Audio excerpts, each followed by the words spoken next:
வேட்டையன் படத்தின் ஆடியோ வெளியீட்டு விழாவில சென்னையில பிரம்மாண்டமாக நடைபெற்றது. அதுல ரஜினிகாந்த், ஞானவேல் உள்ளிட்ட படக்குழுவினர் கலந்து கொண்டாங்க. எப்படியும் இந்த இசை வெளியீட்டு விழாவில ரஜினிகாந்தின் பேச்சு கண்டிப்பா ரசிக்கும்படியாக இருக்கும் என்று ரசிகர்கள் எதிர்பார்த்திருந்தனர். அதன்படி அவர் பல விஷயங்களை பேசியிருக்கிறாரு.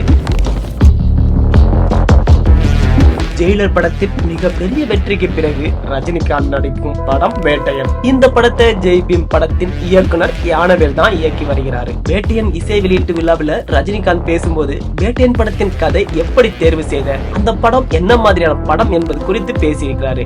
நமக்கு மெசேஜ் சொல்றது செட் ஆகாது, படம் கமர்ஷியலா இருக்கணும், மக்கள் கொண்டாடணும் அப்படின்னு இயக்குனர் ஞானவேல் கிட்ட சொன்னேன்.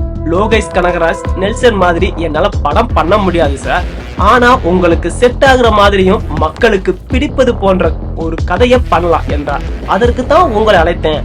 ஓவர் கமர்ஷியல் வேண்டும் என்றால் லோகேஷ், நெல்சனை வைத்து படம் பண்ணிருப்பேனே என்று சொன்னேன் என ரஜினிகாந்த் வேட்டையன் இசை வெளியீட்டு விழாவில் பேசியுள்ளார்.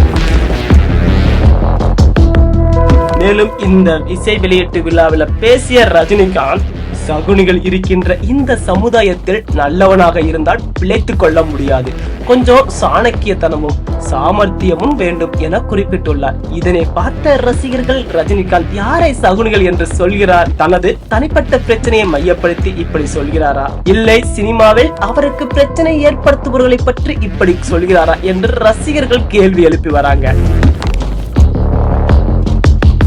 தலைவருக்கு தெரிந்த ரசிகர்களை விட தெரியாத ரசிகர்கள் கோடி கணக்கில் இருக்கிறார்கள், அதில் நானும் ஒருத்தர் என இயக்குனர் ஞானவேல் வேட்டையன் இசை வெளியீட்டு விழாவில் பேசியிருக்கிறாரு.